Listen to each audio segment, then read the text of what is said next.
উলাইকা হুমুস সাদিকুন। প্রকৃত ঈমানদার তো তারাই যারা আল্লাহ ও তার রাসূলের উপর ঈমান এনেছে এবং অতঃপর এ ব্যাপারে কোনো সন্দেহ সংশয়ে পোষণ করেনি, অতঃপর নিজের জান ও মাল দিয়ে আল্লাহর দ্বীন প্রতিষ্ঠার জন্য জিহাদ করেছে। তারাই ঈমানের দাবিতে প্রকৃত সত্যবাদী। সূরা আল হুজুরাত আয়াত 15।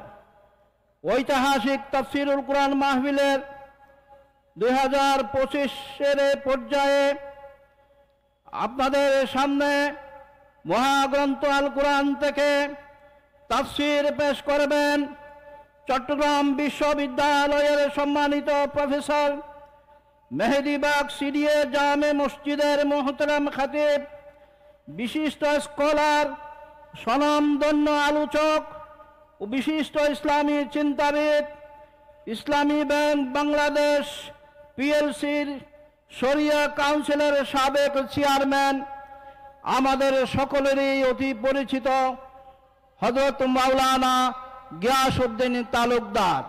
হযরত মাওলানা গিয়াসউদ্দিন তালুকদার।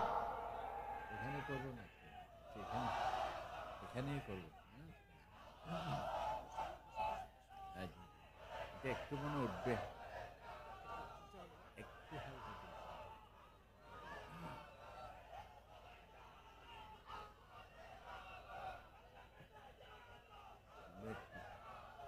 একটু তুলতে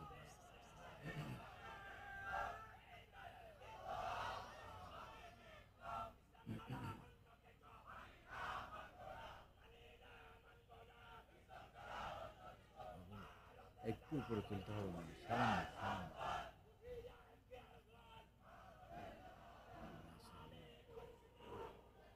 ব্যাস ব্যাস,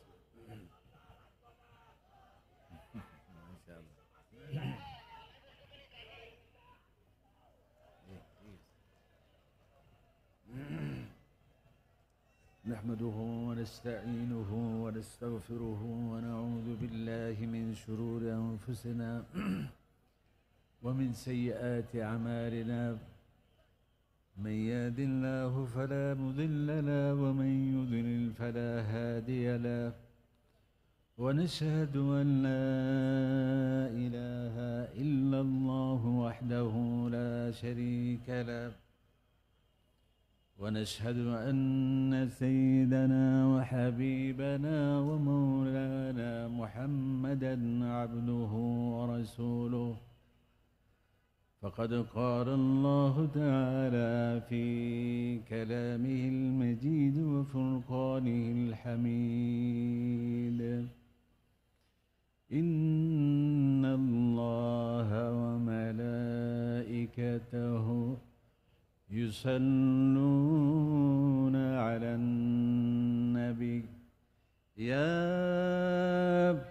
أيها الذين آمنوا صلوا عليه وسلموا تسليما. صلى الله على محمد وآله وأصحابه وسلم. اللهم صل على محمد وآله وأصحابه وبارك وسلم. ইসলামী সমাজ কল্যাণ পরিষদ কর্তৃক আয়োজিত ঐতিহাসিক তাফসীরুল কুরআন মাহফিলের আজকের তৃতীয় দিবসের সম্মানিত সভাপতি, বিশিষ্ট শিক্ষাবিদ, রাজনীতিবিদ, অসংখ্য শত সহস্র ছাত্রের শিক্ষক, অধ্যক্ষ আবু তাহের সাহেব, মঞ্চে উপবিষ্ট হযরত উলামায়ে কেরাম, দেশবরেণ্য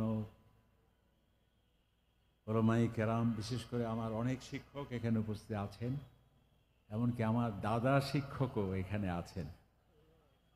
আমার পরে যিনি বয়ান রাখবেন তিনি আমার শিক্ষক, দেশের শীর্ষস্থানীয় আলেম, প্রখ্যাত মুফাসসির মুহাদ্দিস সৈয়দ ডক্টর সৈয়দ আবু নোমান সাহেব।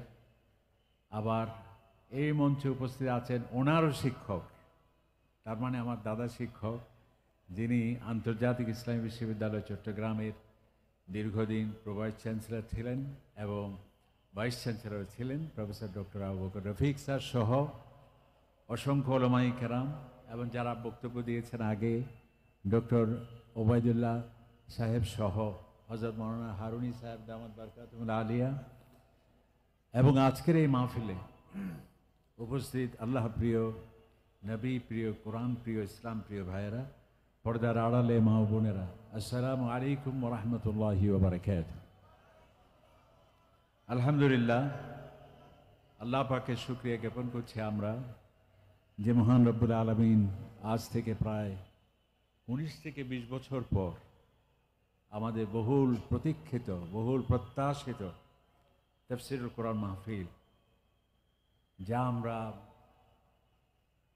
হয়তোবা মনে করেছিলাম ইমানি দুর্বলতার কারণে আর বুঝি ফিরে আসবে না, আলহামদুলিল্লাহ আমাদের সকল সন্দেহ, সকল সংশয়, সকল ব্যর্থতা, সকল কালুমে সব দূরীভূত করে আবার কোরআনের মাহফিল শুরু হয়েছে। সেই মাহফিল আমরা উপস্থিত হতে পেরেছি, সেই জন্য আল্লাহর দরবারে শুকরিয়া আদায় করছি, সকলে বলছি আলহামদুলিল্লাহ। এটি প্রমাণ বহন করে যে কোনো দুর্যোগপূর্ণ আবহাওয়ার মাধ্যমে কোরআনের বার্তাকে স্তব্ধ করা যাবে না, কোনো রক্তচক্ষু প্রদর্শনের মাধ্যমে কোরআনের কোনো সিংহ শার্দুলকে স্তব্ধ করা যাবে না।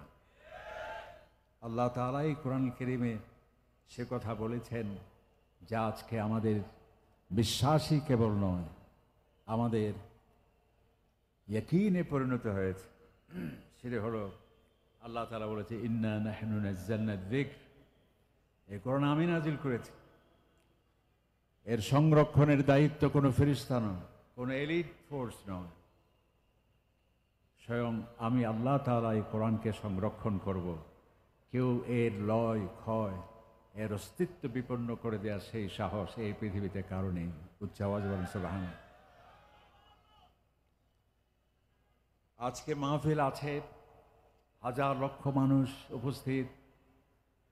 সেই 1980 সাল থেকে আমি একেবারে যখন ছোট ছিলাম, এই তাফসীরুল কোরআন মাহফিল আমি শ্রোতা ছিলাম। সে হযরত মাওলানাকে আসবেন তিনি এশার নামাজের পর, আমি কলেজিয়েট স্কুল ময়দানে উপস্থিত হতাম জোহরের নামাজের পরে। কারণ কি, যাতে মাত্র 4-5 হাত দূর থেকে হযরত মাওলানাকে যাতে আমরা দেখতে পাই। আজকে সেই মাহফিল আছে, সেই লাইটিং আছে, সেই প্যান্ডেলিং আছে, হাজারো মাইক আছে, লক্ষ তৌহিদি মানুষের উপচে পড়া ঢেউ আছে। শুধুমাত্র নেই আমাদের সেই সুলতানুল মুফাসসিরিন, বিংশ এবং একাবিংশ শতাব্দীর শ্রেষ্ঠ মুফাসসির কুল শিরোমণি, মুকুটবিহীন মুফাসসিরের সম্রাট ছিলেন যিনি, সারা পৃথিবীতে অনন্য ব্যতিক্রম ধর্মী তাফসীরুল কোরআন মাহফিল যা পৃথিবীর আর কোথাও নাই। লক্ষ লক্ষ মানুষ ঘন্টার পর ঘন্টা, সেই জোহর থেকে শুরু করে রাত 10টা পর্যন্ত সমস্ত মানুষ ক্ষুধাকে ভুলে যায়, আত্মীয় স্বজনকে ভুলে যায়। সেই মহান আমাদের আলেমে দ্বীন আজকে তিনি কেবল নেই। আমরা মহান আল্লাহ তাআলার কাছে দোয়া করছি, আল্লাহ তাআলা আমাদের সেই শহীদ আল্লামা সাঈদীকে বেহেশতের জান্নাতুল ফেরদাউসের আলা মাকাম দান করুন। সকলে বলেন আমিন। যারা চেয়েছিল ওনার কণ্ঠকে স্তব্ধ করে ইসলামের অগ্রযাত্রাকে বন্ধ করে দেবে, যারা চেয়েছিল ওনাকে শাহাদাত করার মাধ্যমে বাংলার জমিন থেকে কোরআন উঠে যাবে, কোরআনের রাজ প্রতিষ্ঠার ক্ষেত্রে আর কোনো ধ্বনি প্রতিধ্বনিত হবে না, তারা বোকার স্বর্গে বাস করেছিল। আজকে সেটি প্রমাণ হয়েছে। আগে শুধুমাত্র একজন সাঈদী ছিলেন, এখন সেই সাঈদী পাগল লক্ষ লক্ষ তৌহিদি জনতা, তাদের কণ্ঠে, তাদের বিবেকে, শয়নে, স্বপনে, চিন্তা চেতনায়, নিঃশ্বাসে বিশ্বাসে ওই মাওলানা সাঈদীর ধ্বনি প্রতিধ্বনিত হয়। তাঁর প্রতি ভালোবাসা, মোহাব্বত, স্বাক্ষর তাদের চোখে মুখে এখনো প্রকৃষ্ট উদাহরণ হিসেবে আমরা দেখতে পাই। এবং তিনি কেবল একজন সাইদি ছিলেন। আজকে আমরা দেখতে পাচ্ছি যে কোনো বক্তা যদি তার কাছে থাকে সাইদি সাহেবের টুপি, যদি তার কাছে থাকে সাইদি সাহেবের জুব্বা, যদি তার কাছে থাকে সাইদি সাহেবের সেই বাকৃতি বাক্যালঙ্কারের সৌন্দর্য, গাঁথনি, লালিত্য, ছান্দিক নৈপুণতা, যদি সেই বক্তার কাছে থাকে অগ্নিঝরা বক্তব্য, যেই সাইদি সাহেবের সেই নীলা কণ্ঠের অনুসরণ অনুকরণ যার মধ্যে থাকে, এইরকম একজন দুজন নয়, শত শত দায়ী বাংলাদেশে আজ প্রতিষ্ঠিত উচ্চ আওয়াজ আলহামদুলিল্লাহ। এবং তাদের মধ্যে কেউ কেউ এমনও আছেন যিনি আমাদের এখানে প্রধান অতিথি হয়ে আসবেন মাত্র আর দুদিন পর, মাত্র বয়স এখনো 40ও হয়নি। হযরত মাওলানা সাঈদীর যারা মনে করেছিল তিনি চলে গেলে তাফসীর অগ্রযাত্রা বন্ধ হয়ে যাবে, এই সে তরুণ মুফাসসিরে কোরআন যার মধ্যে হযরত মাওলানা সাঈদী সাহেবকে দেখতে পায় জনগণ, যার মাহফিলে লক্ষ লক্ষ প্রায় 20 লক্ষাধিক মানুষ ঘন্টার পর ঘন্টা দিনের পর দিন সেখানে অপেক্ষায় থাকে। সেই জন্য কোরআনে পাকের আরেকটি আয়াত আমাদের সামনে, আমাদের ঈমান আরো মজবুত হয়েছে। আল্লাহ তাআলা বলেছেন ইউরিদুনা লিইউতফিউ নূর আল্লাহ, তারা চাইবে মুখের ফুৎকার দিয়ে ইসলামের আলো নিভিয়ে দেওয়ার। পৃথিবীর সমস্ত মানুষ আকাশের সূর্যের দিকে হাজারো ফুৎকার দিয়ে সূর্য নিবানো যেভাবে সম্ভব নয়, আমার ইসলামের আলোক পত্রিকাকে নিভিয়ে দেওয়া অসম্ভব। সেটি আবার প্রমাণিত হলো। আল্লাহ তাআলা বলছেন কালিমাতুল্লাযীনা কাফারুস সুফলা, ইসলাম বিরোধী শক্তি যত শক্তিশালী আপাত দৃষ্টিতে মনে হয়, যদিও তাদের স্লোগান খুবই লোভনীয় হয়, যদিও তাদের চাকচিক্য থাকে, কিন্তু সেটি অবশ্যই আল্লাহ তাআলা বলছেন এর পরাজয় অবশ্যম্ভাবী। আর ওয়া কালিমাতুল্লাহি আল উলিয়া, আল্লাহ তাআলার কালিমা সেটি উড্ডীন হবে, পথ পথ করে উড়বে, একে পদানত করা সম্ভব। যাই হোক, আমরা আর সেদিকে যাচ্ছি না। আমরা শুধু হযরত মাওলানা, তিনি এমনই এক ব্যক্তিত্ব ছিলেন।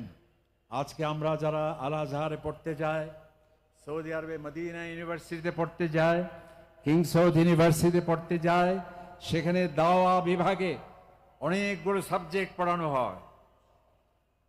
আমরা হযরত মাওলানার সাথে আল আজহার বিশ্ববিদ্যালয়ে আমি যাওয়ার সুযোগ হয়েছিল।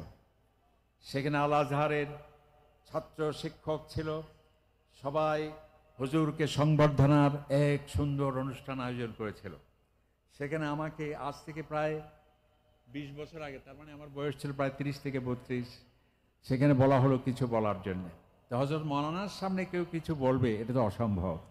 আমরা এই মাহফিলে দেখেছি অনেক বড় বড় ইসলামী চিন্তাবিদ যাদের জন্য হাজার লক্ষ মানুষ অপেক্ষা করত, কিন্তু এই মাহফিলে হযরত মাওলানা যখন আসতেন, তিনি যত বড় স্বনামধন্য হোক, আন্তর্জাতিক খ্যাতি সম্পন্ন হোক, হযরত মাওলানার পদধূলি শুনলেই সবাই একসঙ্গে দাঁড়িয়ে যেত, আর কারো আজ শুনতে চায় না, হুজুর আপনার বয়ান আমরা শুনতে চাই, সুবহানাল্লাহ।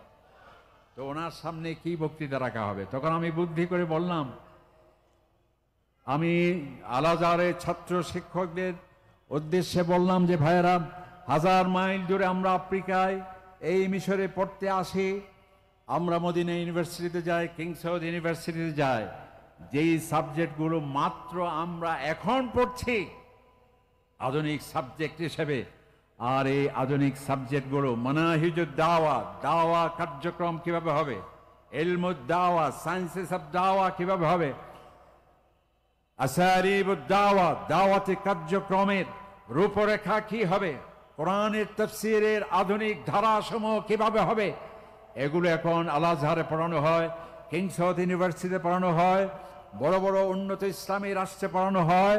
আমি বললাম এই সাবজেক্টগুলো আমরা পড়ে আসছি হযরত মাওলানা সাঈদী সাহেবের কাছে আজ থেকে 30 বছর আগে, 1980 সাল থেকে ওই কলেজিয়েট ময়দান থেকে প্যারেড গ্রাউন্ডে এই সাবজেক্টগুলোই তিনি পড়েছেন প্রায় 50 থেকে 60 বছর। সুবহানাল্লাহ। সেটা কি, যদি আমার বিষয়ের দিকে আমাকে যেতে হবে, সেটি হলো কোরআনুল কারীমের তাফসীরের বিভিন্ন স্টাইল। একটি হলো কোরআনকে কোরআন দিয়ে তাফসীর করা। আমরা হযরত মাওলানা, তিনি বাংলাদেশে একটা, সারা পৃথিবীতে তাফসীরের একটি বিশেষ ধারা তিনি সেটি প্রবর্তন করেছিলেন। সেটা হচ্ছে, আগে আমরা ওয়াজে শুনতাম কেবল উর্দু কবিতা, ফার্সি কবিতা, সুন্দর সুন্দর গল্প, সুন্দর সুন্দর বিভিন্ন হাসি উদ্দীপক, ক্রন্দন উদ্দীপক বিভিন্ন কাহিনী। কিন্তু হযরত মাওলানা তিনি প্রবর্তন করেছিলেন আল কোরআনকে, কেবলমাত্র কোরআনকে কোরআন দিয়ে তাফসীর করা। সুবহানাল্লাহ। এবং তিনি আরেকটা স্টাইল ছিল বিজ্ঞান ভিত্তিক কোরআনের তাফসীর। মহাকাশ ও কোরআন, সমুদ্র বিজ্ঞান ও কোরআন, মানব সৃষ্টি ও কোরআন, পরিবেশ ও কোরআন, এভাবে আধুনিক বিজ্ঞান ভিত্তিক তাফসীর, যেটাকে বলা হয় আত-তাফসীরুল ইলমি। এরপর তার আরেকটা স্টাইল ছিল বিষয় ভিত্তিক তাফসীর, অর্থাৎ কল্যাণকর রাষ্ট্র, কোরআনে পাকের বিভিন্ন আয়াত দিয়ে তিনি সেখানে নিয়ে আসতেন। দারিদ্র্য বিমোচনের রূপরেখা কি হবে, কোরআনের মাধ্যমে সেখানে তিনি উপস্থাপন করতেন। নারীদের অধিকার, নারীদের ক্ষমতায়ন, শিশুদের অধিকার, সন্ত্রাসমুক্ত সমাজ গঠন, এই সমস্ত বিষয়গুলো কোরআনে পাকের মাধ্যমে তিনি নিয়ে আসতেন। এটা তার অন্যতম স্টাইল ছিল। আলহামদুলিল্লাহ, আল্লাহ তাআলা ওনাকে জান্নাতুল ফেরদৌস দান করুন, সকলে বলি আমরা আমিন। আজকে আমাকে যে বিষয়টি দেওয়া হয়েছে সেটি হলো ইজতিহাদ এবং ইখতিলাফ। এই বিষয়টা, এটি আসলে আমাদের শ্রদ্ধেয় আসাদুজায়ে কেরাম, তারা বিশ্ববিদ্যালয়ে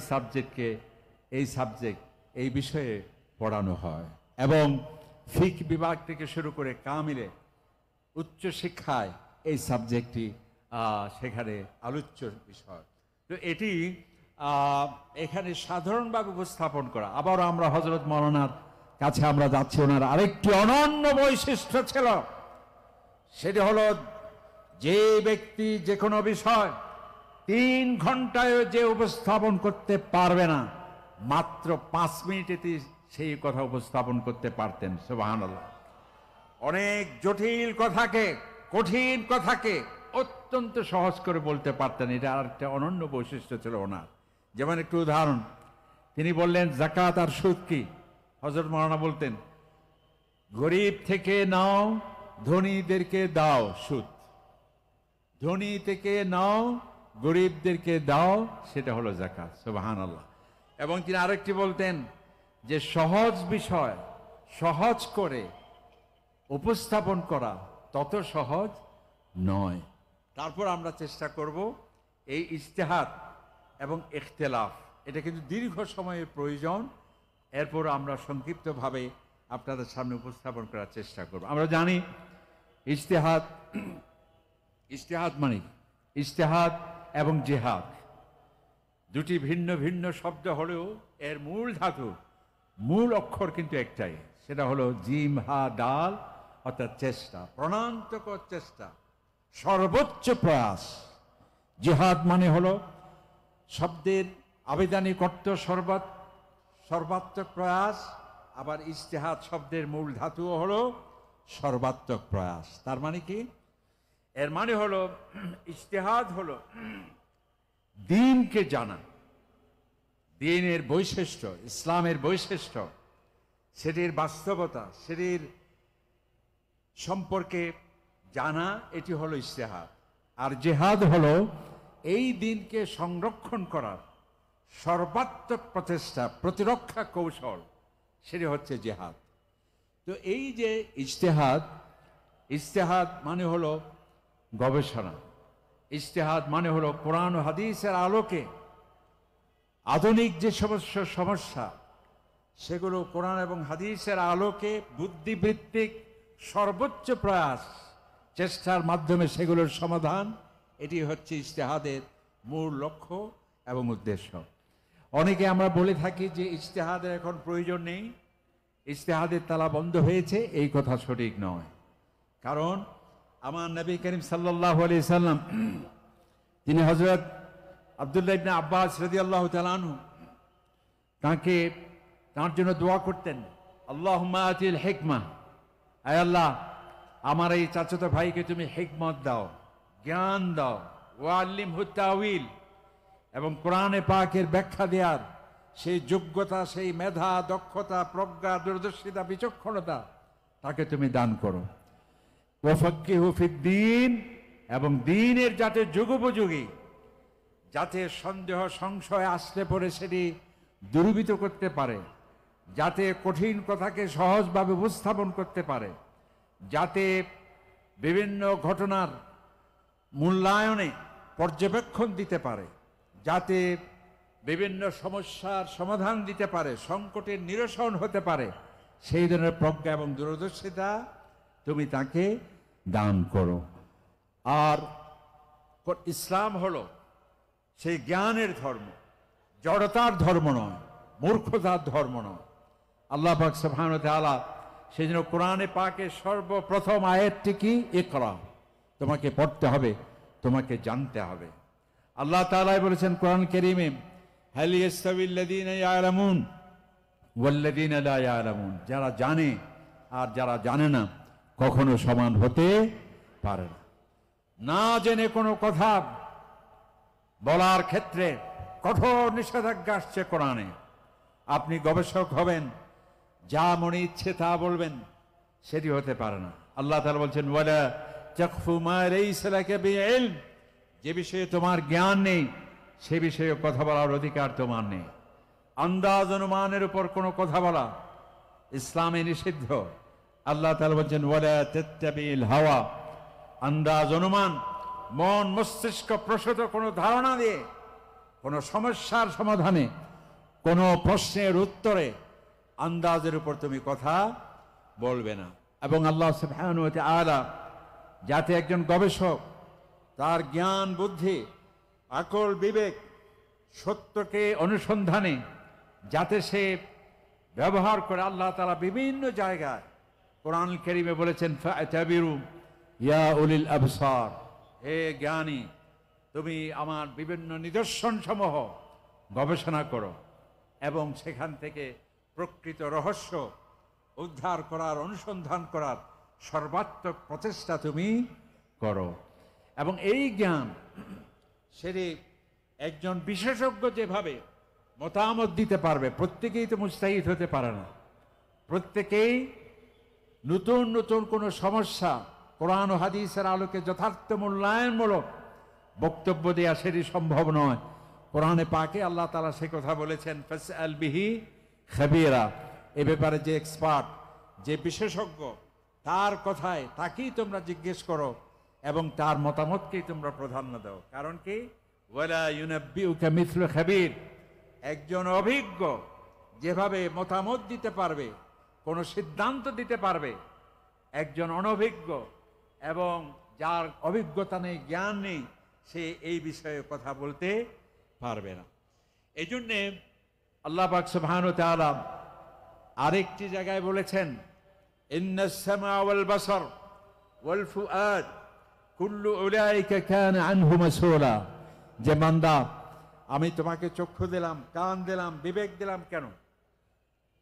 এই চক্ষু দিয়ে দেখে জ্ঞান অর্জন করতে হবে, এই কান দিয়ে শুনে জ্ঞান অর্জন করতে হবে, ঠিক কিনা বলেন?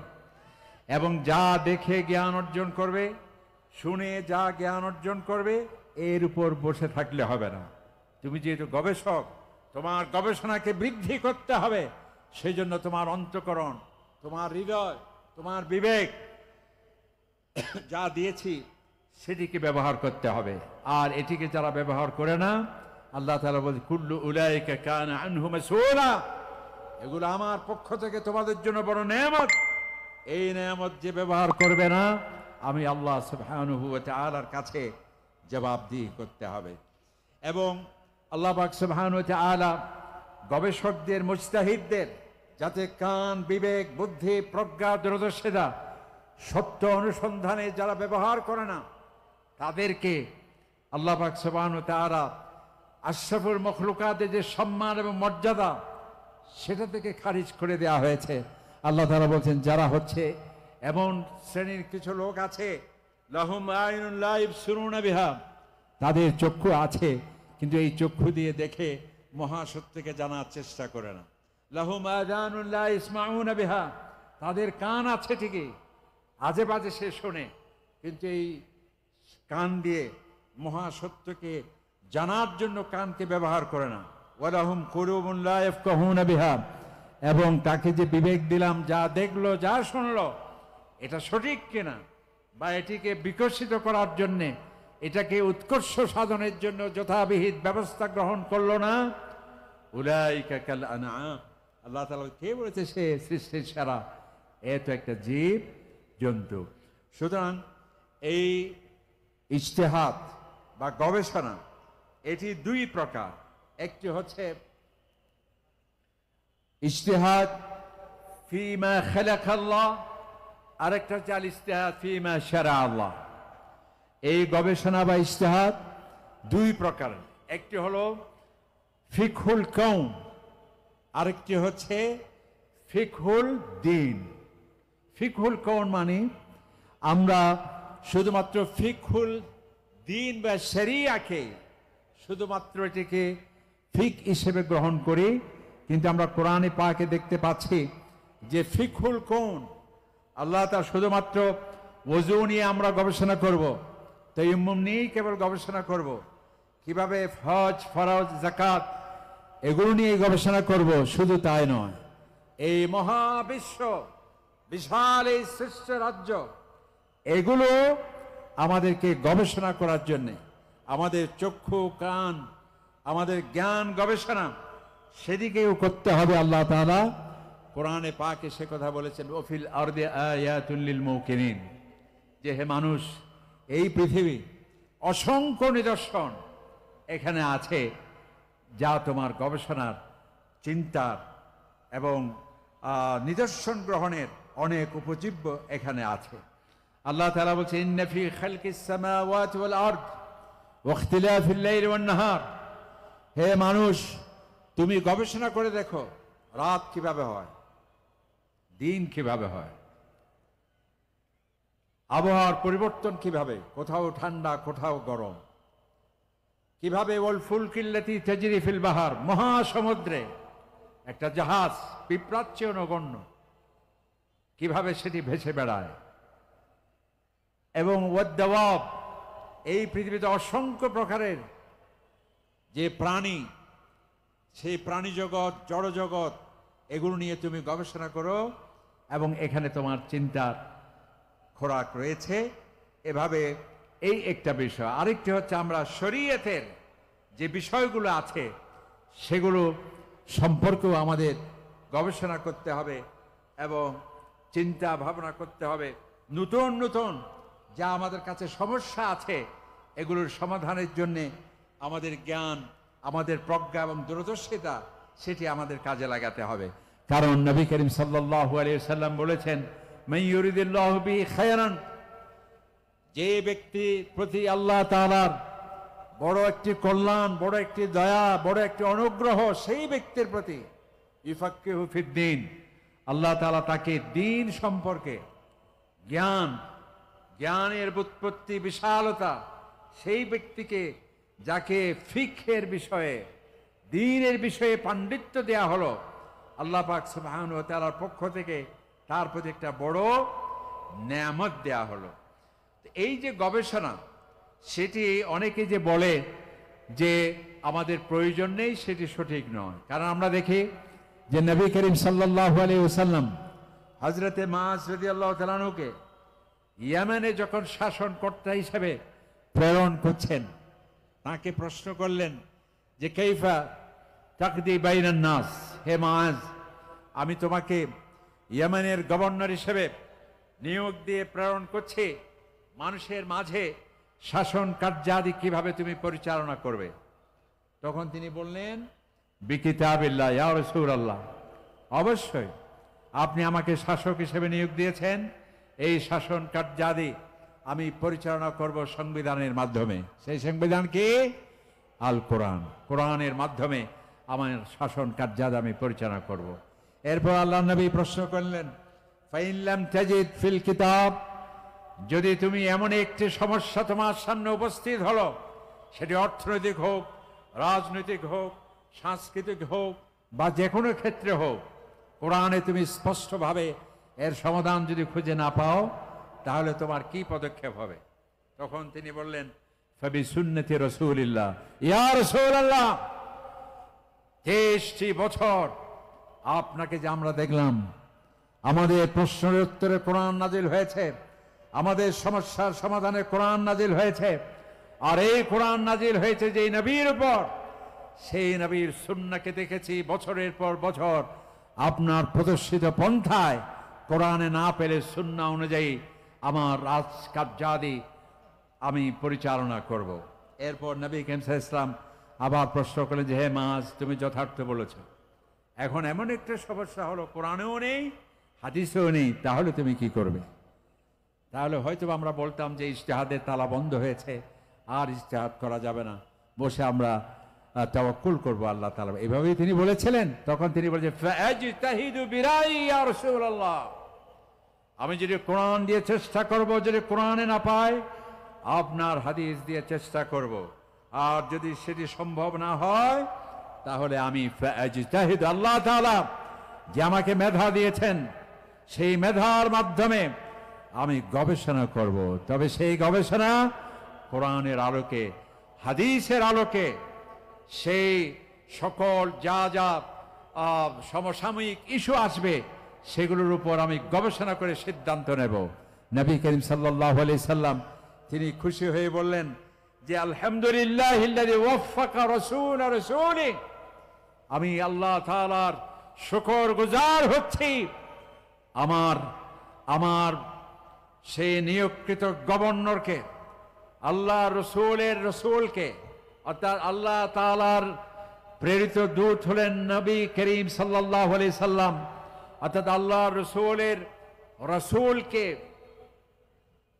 নিয়োগ করতে, আপনার গভর্নরকে সঠিক কথা অনুধাবন করার জন্য যে আল্লাহ পাক সুবহানাহু ওয়া তাআলা তাকে যে তৌফিক দিলেন, সেই জন্য নবী করিম সাল্লাল্লাহু আলাইহি ওয়াসাল্লাম খুশি হলেন। তার মানে হলো, আমাদের কোরআন এবং হাদিস, এই গবেষণা, এই ইজতিহাদ, সেটির বিষয় কি হবে? যেখানে সুস্পষ্ট কোরআন আছে সেখানে আপনি গবেষণা করলে চলবে না। যেখানে সুস্পষ্ট দলিল আছে যে 5 ওয়াক্ত নামাজের ক্ষেত্রে কোনো ইখতিলাফ আছে, নেই। যাকাত যে দিতে হবে, কোনো ইখতিলাফ আছে? হজ যে জীবনে একবার করতে হবে, কোনো ইখতিলাফ আছে? আমরা সালাতুল জানাজা 4 তাকবীরে হতে হবে, এক্ষেত্রে কোনো আছে? তাহলে কোনো বিষয়ে যদি কোরআনের সুস্পষ্ট দলিল থাকে, নবী করিম সাল্লাল্লাহু আলাইহি সাল্লামের সুস্পষ্ট হাদিস থাকে, এই ক্ষেত্রে কোনো গবেষণার সুযোগ নেই। যদি এমন কোনো বিষয় হলো সেখানে সুস্পষ্টভাবে কোরআন এবং হাদিসের আলোকে যদি কোনো সিদ্ধান্ত পাওয়া না যায় প্রকৃষ্টভাবে, সেখানেই গবেষণার মাধ্যমে কোরআন এবং হাদিসের আলোকে ইজতিহাদ করতে হবে। তবে সেই ইজতিহাদ সেটি শুধু নবী, সাহাবায়ে কেরাম বিভিন্ন পর্যায়ে করেছেন। যেমন আরেকজন সাহাবী হযরত আমর ইবনে আস রাদিয়াল্লাহু তাআলা আনহু, তিনি একটা যুদ্ধে তার গোসল ফরজ হয়ে গিয়েছে, প্রচন্ড শীত ছিল, তিনি গোসল না করে তায়াম্মুম করে তিনি নামাজ আদায় করেছেন, এমনকি তিনি নামাজের ইমামতিও করলেন। খেয়াল করেন, তার গোসল ফরজ হয়েছে, প্রচন্ড শীত ছিল, কনকনে শীত, এমন ঠান্ডা পানি যেটিতে গোসল করলে তার জীবন সংকটাপন্ন হতে পারে। তখন তিনি তায়াম্মুম করে নামাজ শুধু পড়লেন না, ইমামতিও করলেন। এই ঘটনা নবী করিম সাল্লাল্লাহু আলাইহি ওয়াসাল্লামের কাছে গেল। আল্লাহর নবী তাকে প্রশ্ন করলেন, যেখানে তোমার গোসল ফরজ ছিল সেখানে তুমি তায়াম্মুম করলে কিভাবে? তখন তিনি বললেন যে, ইয়া রাসূলুল্লাহ, আল্লাহ পাক তো কোরআনুল কারীমে বলেছেন, ওয়ালা তাকতুলু আনফুসাকুম, তোমরা নিজেকে হত্যা করো না। আমি ভাবলাম এই কনকনে শীতে প্রচন্ড ঠান্ডা পানিতে যদি আমি গোসল করি, সেটি আত্মহত্যার শামিল হয়ে যায়। সুতরাং আমার জীবন রক্ষা করা ফরজ। কোরআনে পাকের এই আয়াতকে গবেষণা করে আমি তায়াম্মুম করেছি। নবী করিম সাল্লাল্লাহু আলাইহি ওয়াসাল্লাম ফাতাবাসসামা রাসূলুল্লাহ, আল্লাহ নবী হযরত আমর ইবনে আসের এই গবেষণা দেখে তিনি খুশি হলেন এবং তিনি মৃদু হাসলেন। বলেন না সুবহানাল্লাহ। এভাবে হযরতে নবী ইসলামের আরেকটি আহজাবের যুদ্ধে দেখুন সাহাবায়ে কেরামরা, যেখানে আল্লাহর নবী নিজে ছিলেন, কোরআন আছে, সুন্নাহ আছে, এত সত্য গবেষণা করেছেন, ইজতিহাদ করেছেন। আল্লাহর নবীর একটি হাদিস, আহজাবের যুদ্ধে তিনি বলেছেন, হে সেনাবাহিনীরা, তোমাদের প্রতি আমার নির্দেশ, কেউ এখানে আসরের নামাজ পড়বে না। লা ইউসাল্লিয়ান্না আহাদুন আল আসরা ইল্লা ফি বনি কুরাইজা। বনি কুরাইজায় গিয়ে তোমরা আসর পড়বে। এখন নবীকে ইসলামী নির্দেশ দেওয়া হলো। সাহাবায়ে কেরাম পথিমধ্যে গিয়ে অনেকে ভাবলেন সূর্য প্রায় ডুবো ডুবো অবস্থা, একটা গ্রুপ নামাজ পড়ে ফেলল। আবার আরেকটা গ্রুপ বলল যে না, আমরা পড়বো না, যেহেতু আল্লাহর নবী বলেছেন বনি কুরাইজায় না গিয়ে আমরা আসরের নামাজ না পড়তে বলা হয়েছে। নবী করিম সাল্লাল্লাহু আলাইহি সাল্লামের কাছে এই খবর গেল। আল্লাহর নবী জিজ্ঞেস করলেন, তখন এক গ্রুপ বলল যে ইয়া রাসূলুল্লাহ, আপনার এই নির্দেশনায় আমরা বুঝতে পেরেছি দ্রুত যেতে হবে বনি কুরাইজায়, কিন্তু আমরা দ্রুত যেতে পারি নাই। আসরের নামাজ সূর্য ডুবার প্রায় উপক্রম হয়ে গিয়েছিল, আসরের নামাজ কাজা হলে গুনাহ হয়ে যাবে, এই ভয়ে আমরা পড়েছি। আর ওই ব্যক্তি যারা এখানে আসরের নামাজ পড়ে নাই ওখানে পড়বে যারা বলেছিল, তারা বললেন ইয়া রাসূলুল্লাহ, আপনিই তো বলেছেন যে বনি কুরাইজায় না গিয়ে তোমরা আসরের নামাজ পড়বে না। নবী করিম সাল্লাল্লাহু আলাইহি ওয়াসাল্লাম তাদের এই বক্তব্য শোনার পর দুই গ্রুপের সিদ্ধান্তকে স্বাগত জানালেন। বলেন না সুবহানাল্লাহ। তার মানে হচ্ছে কোরআন ছিল, হাদিস ছিল, এবং একই হাদিস, আর তাদের অভিজ্ঞতা এবং ভিন্ন ভিন্ন দৃষ্টিভঙ্গি এবং যুক্তি পরিস্থিতির আলোকে তাদের সেই উদ্ভাবিত সিদ্ধান্তকে নবীজি স্বাগত জানিয়েছেন। তার মানে ইজতিহাদকে স্বাগত জানিয়েছেন। সুবহানাল্লাহ। এরপরে যেহেতু সময় কম, বর্তমান ইজতিহাদের দরজা যারা বন্ধ হয়েছে বলে সেটি সঠিক কথা নয়, বরং এই আধুনিক যুগে আরো বেশি ইজতিহাদ করতে হবে। কেন? এখন এমন নতুন নতুন সমস্যা, এই যে বিশেষ করে মেডিকেল সায়েন্স, হাসপাতাল, মেডিকেল সায়েন্সে অনেক গবেষণার প্রয়োজন। টেস্ট টিউবে সন্তান নেওয়া যাবে কিনা, এই প্রশ্ন আপনাদের আছে কিনা? ইন্টারনেটে মাঝে মাঝে পাওয়া যায় কিনা? এই টেস্ট টিউবে সন্তান হবে কিনা? আমাদের ইমাম আবু হানিফা রাহমাতুল্লাহ আলাইহি, ইমাম শাফি, ইমাম আহমদ বিন হাম্বল ফতোয়া দিয়েছেন। কারণ তখন কি টেস্ট টিউবের এই ব্যবস্থা ছিল? কোন একজন মানুষের হার্ট প্রতিস্থাপন করতে হচ্ছে, এখন বানরের হার্ট প্রতিস্থাপন করা যাবে কিনা, এটা সন্দেহ, এটা গবেষণার প্রয়োজন আছে কিনা। এখন আরেকটি প্রশ্ন হলো রোজা নিয়ে।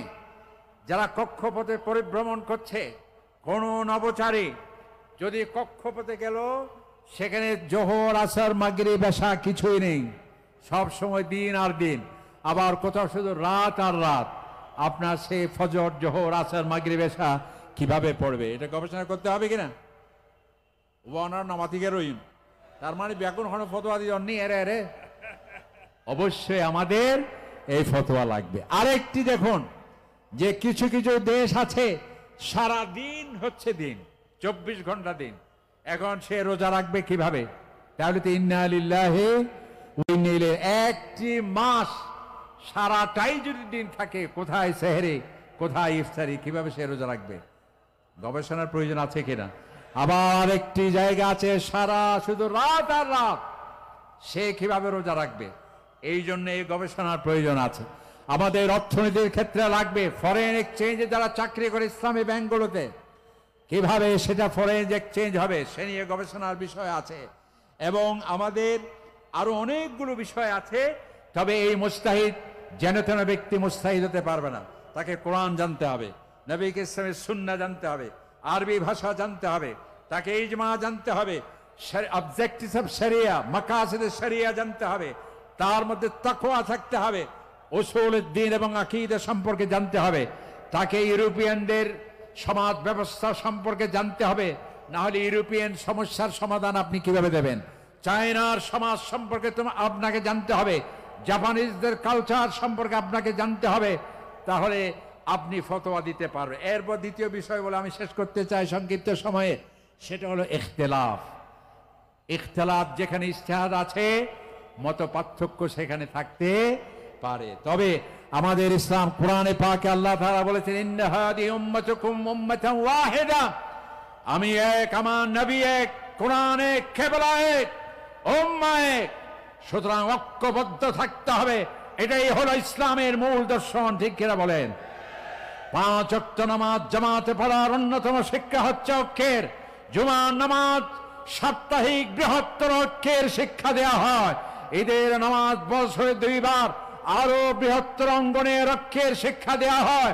আরাফাতে উপস্থিতি সারা পৃথিবীর সমস্ত মানুষ, কৃষ্ণাঙ্গ শ্বেতাঙ্গ, রাজা শাসক শাসিত সারা পৃথিবীর ঐক্যবদ্ধ মুসলিম উম্মার শিক্ষা দেয়া হয়।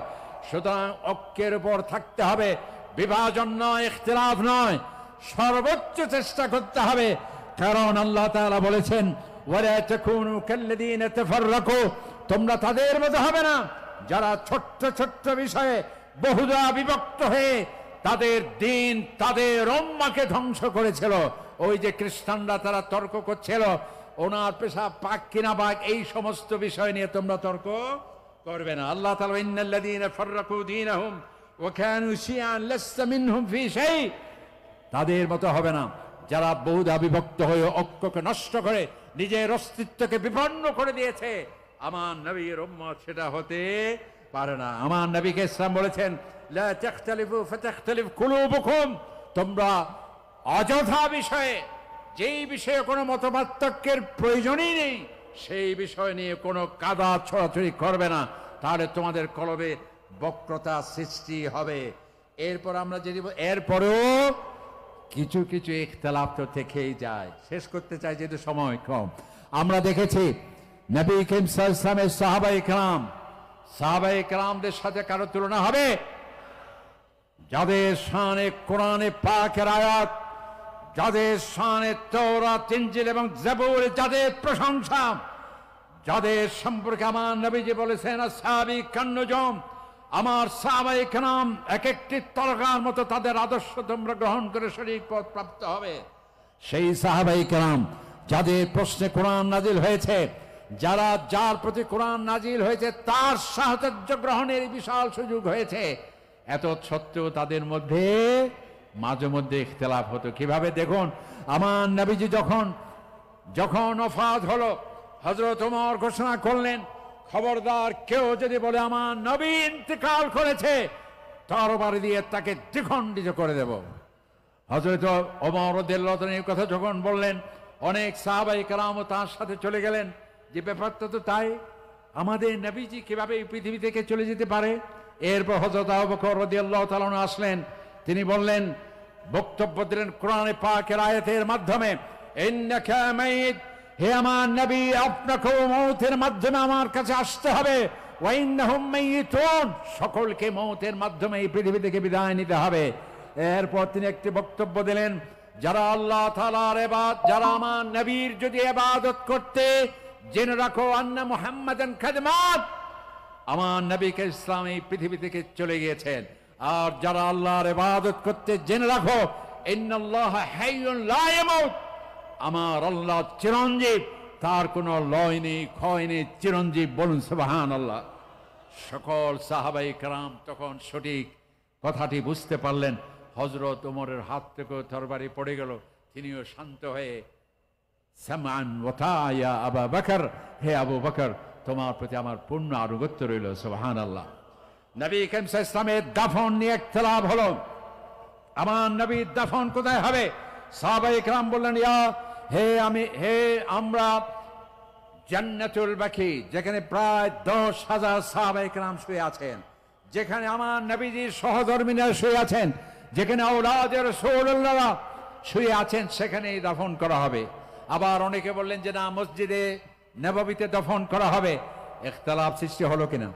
সেখানে হযরত আবু বকর রাদিয়াল্লাহু তাআলা এসে আবার সমাধান দিলেন। সেই হাদিস, আল্লাহ হযরত আবু বকর বললেন, ইন্নাল আম্বিয়া ইউদফানুন হাইথু ইউকবাদুন, আমার নবীজি বলেছেন, নবীদের অন্যতম একটা বৈশিষ্ট্য হলো যেই জায়গায় তাদের ওফাত হবে সেই জায়গাতেই তাদের দাফন হবে। সুবহানাল্লাহ। সঙ্গে সঙ্গে সকল সাহাবায়ে কেরাম তার ইজতিহাদের সিদ্ধান্তকে মেনে নিয়েছিল। এভাবে আমরা দেখতে পাই হযরত নবী করিম সাল্লাল্লাহু আলাইহি ওয়াসাল্লামের ওফাতের পর কে রাষ্ট্রপতি হবে, কে আমিরুল মুমিনিন হবে, কেউ বলল আনসার থেকে হতে হবে, আবার কেউ বলে আলাইম্মাতু মিন কুরাইশ, কুরাইশ থেকে হতে হবে। সাহাবায়ে কেরামদের মধ্যে নানা মত পার্থক্য হলো। সেটি ঝগড়া নয়, সেটা পার্লামেন্টে, আধুনিক পার্লামেন্টে যে ডিবেট হয়, সেই ডিবেট আমার ইসলাম থেকে শিক্ষা নেয়া।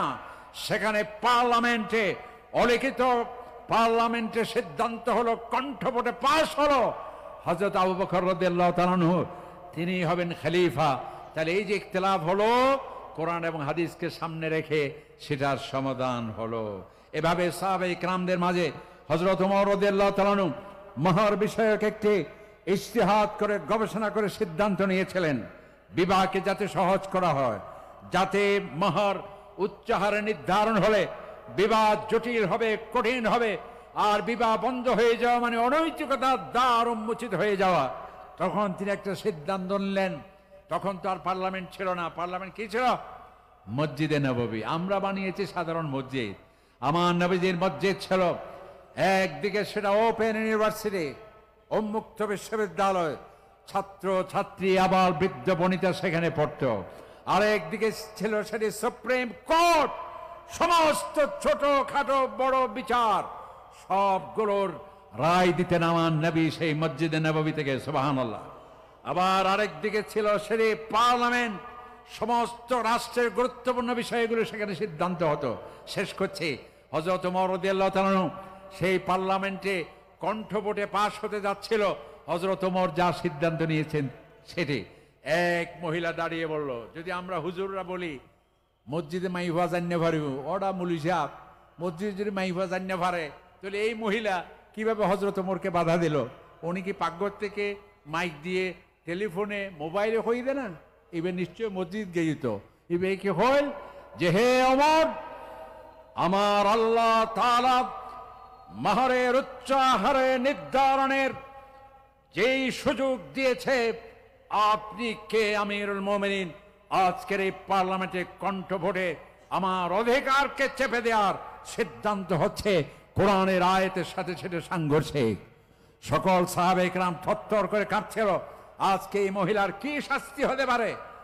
যে ওমরের রায়কে সমর্থন করে কোরআনের 8টি জায়গায় আল্লাহ পাক সমর্থন করে কোরআনে পাকের আয়াত নাজিল করেছেন, সুবহানাল্লাহ। একজন সাধারণ জীর্ণ শীর্ণ মহিলা তার সিদ্ধান্ত বাস্তবায়নে বাধা দেবে, তার কি শাস্তি হতে পারে? ওই মহিলার কোরআনের আয়াত শুনে হযরত ওমর রাদিয়াল্লাহু তাআলা আনহু অবাক হলেন, বললেন, আজকে নারীর অধিকারের কথা শুনুন। পার্লামেন্টে শুধু পুরুষ নয়, নারীও যে কথা বলতে পারবে তার উদাহরণ এবং দৃষ্টান্ত দেখুন। হযরত ওমর বললেন, আসাবাতিল মারআ, মেয়েটি যথার্থ বলেছে, আমি ওমর ভুল করেছি, সুবহানাল্লাহ। সুতরাং তার মানে ইজতিহাদ, এই যে গবেষণা, সুতরাং এই গবেষণা করতে গিয়ে মতপার্থক্য থাকলেও আমাদের এই মতপার্থক্য আমাদের পারস্পরিক কাদা ছোড়াছড়ি নয়, শ্লেষাত্মক ভাষা নয়, কুফরি ফতোয়ার মাধ্যমে নয়। আপনি দেখেন, ফেরাউনের থেকে কি কেউ নিকৃষ্ট হতে পারে? যেই ফেরাউন দাবি করেছে আমি আল্লাহ, নাউজুবিল্লাহ, সেই ফেরাউনের কাছে হযরত মূসা আলাইহিস সালাম, হযরত হারুন আলাইহিস সালামকে যখন পাঠানো হচ্ছে, দেখুন সেই পাপিষ্ঠ ফেরাউন যে আল্লাহ দাবি করেছে, রব দাবি করেছে, আল্লাহ তাআলার নির্দেশ হলো, হে ফেরাউন, হে মূসা, হে হারুন, যাও, কুলা লাহু কওলান লাইয়িনা, সমস্ত ভদ্রতা কাটেছি, নরম ভাষায় ভদ্রতা পূর্ণভাবে তাকে তুমি দাওয়াত দাও, সুবহানাল্লাহ। সুতরাং এটি অবশ্যই আমাদের সম্মানের সাথে এবং মহাব্বতের সাথে, সৌহার্দ্যের সাথে আমাদের মত পার্থক্যগুলো সেটি থাকতে হবে, এবং কোরআন হাদিস অকাট্য যদি থাকে সেটা মেনে নিতে হবে, এবং একে অপরের প্রতি সমঝোতা, ভালোবাসা, মহব্বত এগুলো থাকতে হবে। আল্লাহ পাক সুবহানাহু ওয়া তাআলা সেই তৌফিক আমাদেরকে দান করুন। এটি আসলে আমি আগে বলেছি, এটা একটা কঠিন বিষয়। আমি চেষ্টা করেছি সাধারণভাবে বলা যায় কিনা, আমাদের হুজুরকে আমি অনুকরণ করার চেষ্টা করেছি কেবল, আসলে এটি আমার কথাই নয়, ওনাকেই সামনে রেখে এই কথাগুলো বলার চেষ্টা করেছি। আমাদের হুজুরকে আল্লাহ তাআলা জান্নাতুল ফেরদৌসের আলা মাকাম দান করুন, সকলে বলি আমিন। এবং আমাদের এই তাফসীরুল কোরআন মাহফিল যাতে কিয়ামত পর্যন্ত যাতে অব্যাহত থাকে, আর কোন 10 নম্বর মহাবিপদ সংকেত যাতে এর উপর আসতে না পারে, এবং কোন ধরনের অশনি সংকেত এই মাহফিলের এই স্পিরিটকে যাতে বন্ধ করতে না পারে, সেই জন্য আমাদের ঐক্য, আমাদের সমঝোতা, আমাদের সংহতি, পারস্পরিক শ্রদ্ধা এবং সম্মান এবং কোরআন এবং হাদিসের অনুশাসন মেনে চলা, পারিবারিক, সামাজিক, রাষ্ট্রীয়ভাবে সেই সর্বোচ্চ চেষ্টা, দাওয়াতি কার্যক্রমকে শক্তিশালী এবং যারা ইসলামের কথা বলে সবাইকে নিয়ে ঐক্যবদ্ধভাবে থাকার সেই প্রয়াস আমাদেরকে রাখতে হবে। আল্লাহ পাক সুবহানাহু ওয়া তাআলা সেই অভিষ্ট লক্ষ্যে মসৃণভাবে আমাদেরকে পৌঁছার তৌফিক দান করুন। আমিন। ওয়া আখির দাওয়ানা আলহামদুলিল্লাহি রাব্বিল আলামিন। ওয়াসসালামু আলাইকুম ওয়া রাহমাতুল্লাহি ওয়া বারাকাতুহু।